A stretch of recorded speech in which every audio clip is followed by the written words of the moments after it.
Welcome to the Investor Coaching Show. Here's your host, Paul Winkler. And welcome to the Investor Coaching Show. I am Paul Winkler, talking about the money and investing world and doing our best to explain this in a way that just doesn't give people haircuts. Here with Jim Wood. Jim, do you find sometimes this stuff gives people haircuts where they're just going, what did you just say? Yeah, I'm not sure I was familiar with that phrase. I was kind of... Oh, yeah, you know, when people do that, you say something and they go... Oh, that's like going over their heads. Right. Right, but yeah. Or give them haircuts. Yeah. Yeah. I haven't heard that phrase. That's a new one. Okay. I'll have to add that to my repertoire. I probably just made it up and it doesn't exist. Actually, yeah. Well, I kind of do need a haircut, but why would... Yeah, no, that wasn't like a subconscious wasn't a personal thing for me. Just going, yeah, it wasn't that at all. So yeah, and the thing that I thought I'd throw by you, that just the first thing to start off with that I think gave somebody a haircut this week, and I wanted to do a video on it. So that's basically what I do is I do videos on things. So if you happen to be subscribed to like our channel, I guess it is. I don't even know how it gets distributed. YouTube channel, I know it goes out there on that. But it was on gold. And I was in a group of people having lunch, mainly ladies around the table, and it was over, and having lunch and just talking about stuff over where I do, some counseling work. So anyway, what happened is the question came up about gold as an investment. And I said, well, what do you think about gold? What is it? And I go, one of the most common questions I get, but I'm telling you, if it's coming up here, there are a lot of people that still have that question. And, there was something that came up in the course of the conversation that I had not heard. And I want to hear your response to it, but I'm going to give you, and I'll give my response afterward, and a couple thoughts afterward. But in effect, the idea of gold as an investment is, well, go ahead, Jim, you give what you typically tell people. Well, I think gold is great as jewelry. Mm-hmm. We've kind of talked about that before. Mm-hmm. Not so great as an investment. It has no products. It has no return. It has no services. It has no inherent return. Mm-hmm. And so it's really, it's a commodity. It has return. It could have return. Yeah. It's typically gotten roughly inflation over time. Right. And it's what people are willing to pay you. So what he's talking about here, folks, is no real return. There's a difference between nominal return and real return. And the difference between nominal return is just something goes up in value. The question is, did it go up in value more than the inflation rate? Or did it go up in value more than the dollar went down in value, is another way of looking at that. So that's what Jim is referring to. Right. And the fact that it's only really worth what somebody else is willing to pay for you. And it's a lot of people say, it's a store of value and I want it in case everything comes crashing down. To me, I've always thought, well, the only really good that gold's going to have in that situation is it's heavy enough to go over and bonk your neighbor over the head with it and, try to take their food, because that's what you really need at that point if everything's really falling apart. Well, that's exactly what happened in Twilight Zone, wasn't it? Yeah, and that one episode, sure. Yeah, so you don't know what I'm talking about, folks. It's just, I did a TV thing years and years ago. I was on Channel 5 and did this thing where I don't know how I got away with it. I showed the portion of the video from the Twilight Zone, and these guys basically had robbed a train of gold. And what happened is they're walking through in going into this cave where they're going to put themselves, one of them's a genius and figures out how to actually put people to sleep where he can wake them up years and years later. So he puts them all to sleep for 100 years. And the idea being that when they wake up 100 years later, nobody will have remembered the train robbery. That's the way the whole thing goes. Well, they wake up. Well, one of them didn't make it because, I guess a stalactite, which is the one that hangs from the ceiling, right? It's like it hangs tight to the ceiling. Has a C, ceiling, ground, G. Okay, all right. Ceiling, G, ground. There you go. That's why my dad taught it to me. So, it fell and hit the glass it looked like a casket sort of that they were in. There was a gas in the casket that made them go to sleep, and he didn't make it. He was just a big bag of bones. So everybody knew, oh my goodness, it must be 100 years later because he's all bones and we're awake and we're getting out of the cave and we got all this gold, and everybody we knew is dead, and everybody that would have been looking for us is dead because basically it's 100 years later.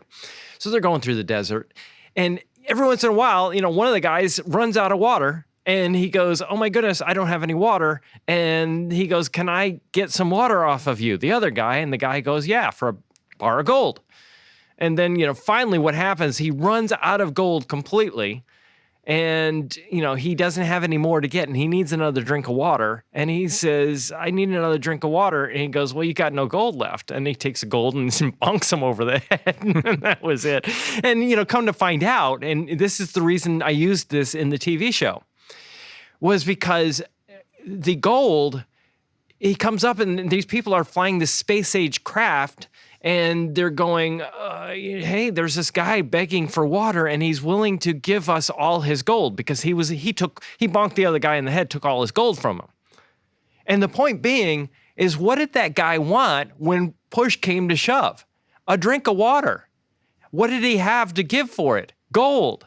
And what was really ironic, I'm going to ruin the end of it for you, was that these guys said, hey, the woman goes, hey, honey, this guy's asking, he's going to give you gold for a drink of water. Didn't they figure out how to manufacture that? And she goes, yeah, so what's it worth? Nothing. So it was just kind of ironic in a couple different levels, because if the value of gold goes up so much, then what happens is now you give the incentive for people to mine for more of it, and you increase the supply. And what happens when you increase the supply of anything? The value of it drops because of that. But it may be that. Who knows what it is? It may be that people, we've had store of value for many, many, many years, but all of a sudden, a big hit is like when they had those rainstorms in California, and all of a sudden these gold supplies are actually, now we see them. And now you can actually get gold because the water had moved all the sand and the silt and everything, and now the gold was showing up, and that increases. So you just never know. But anyway, gold, you look at it and go, well, it's a store of value, but it has not gone up by more than the inflation rate, as Jim has been talking about. Well, I think you get so many questions on that because people are so bombarded by advertising on gold. And that's why the questions come up, not because it's has a great track record or people have been super successful with it over time or anything like that. It's because there's constantly messages. You need to buy gold. You need to buy gold. You need to buy silver. You need to, every time, especially, on radio and TV and certain channels and stuff like that. And they push that message. And so people think, well, maybe there's something I ought to be thinking about. And then what they'll do is they'll buy it. Demand increases for it because of the commercials, and that increases the price. The demand for it increases the price.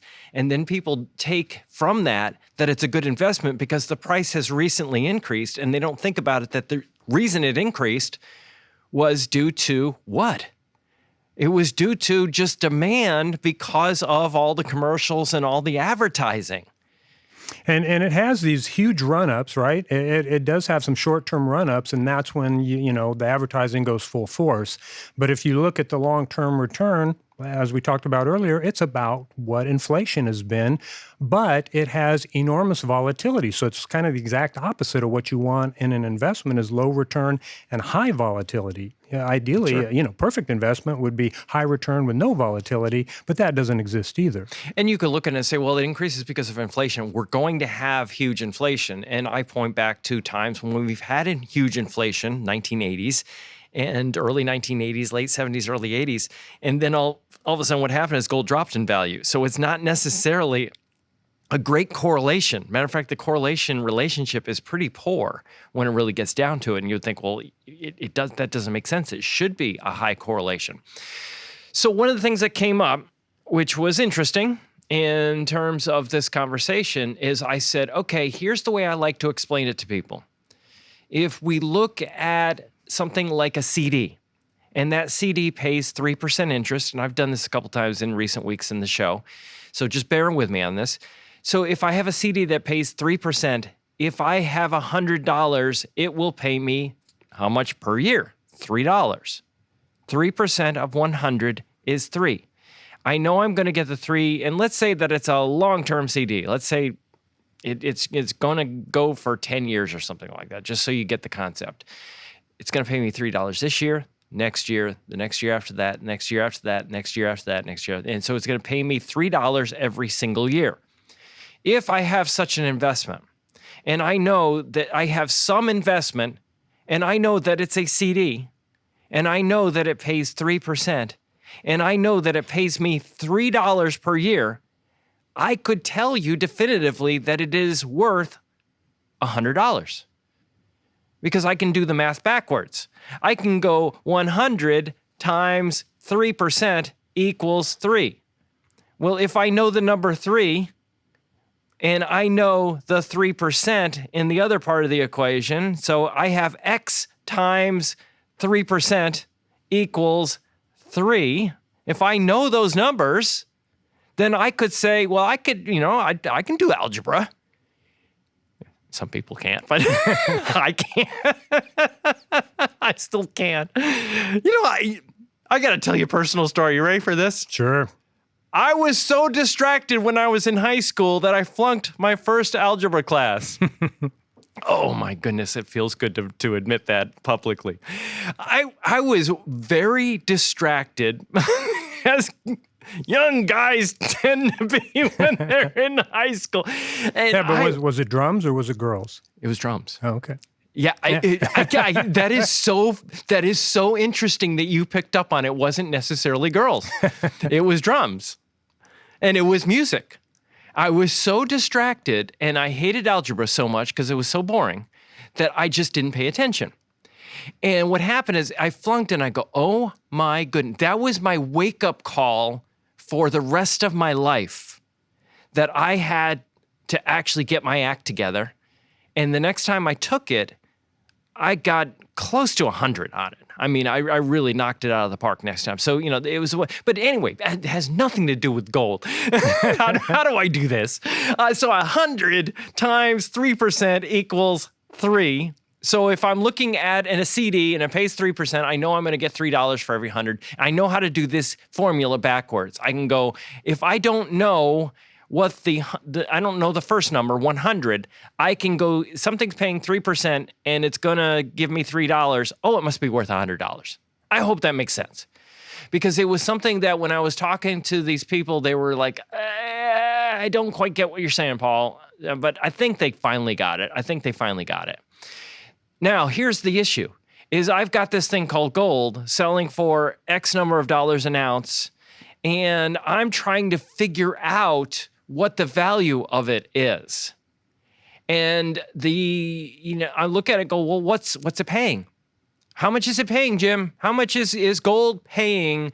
What is the payment, when I hold it, what is the, payment that I get every, month or every year or whatever? That would be zero. That would be zero. Yeah, very good. That would be zero. That's exactly right.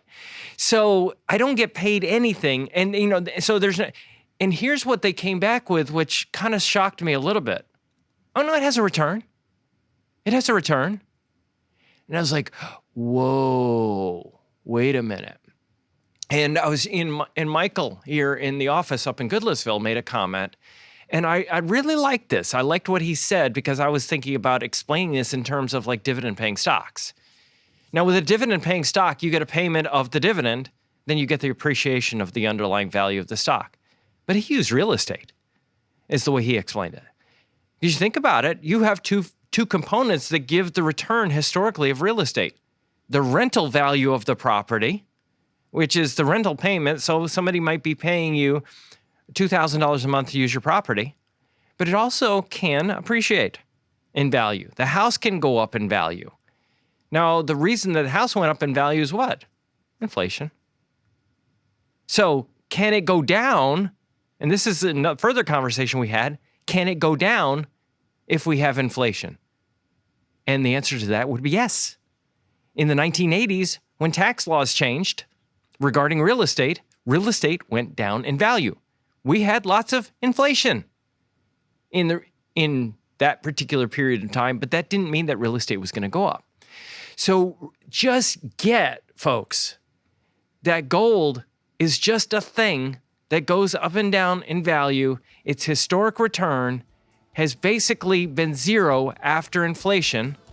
You know, a good men's suit 100 years ago, an ounce of gold. A good men's suit today, an ounce of gold. No appreciation in value. And I think it's important to remember that.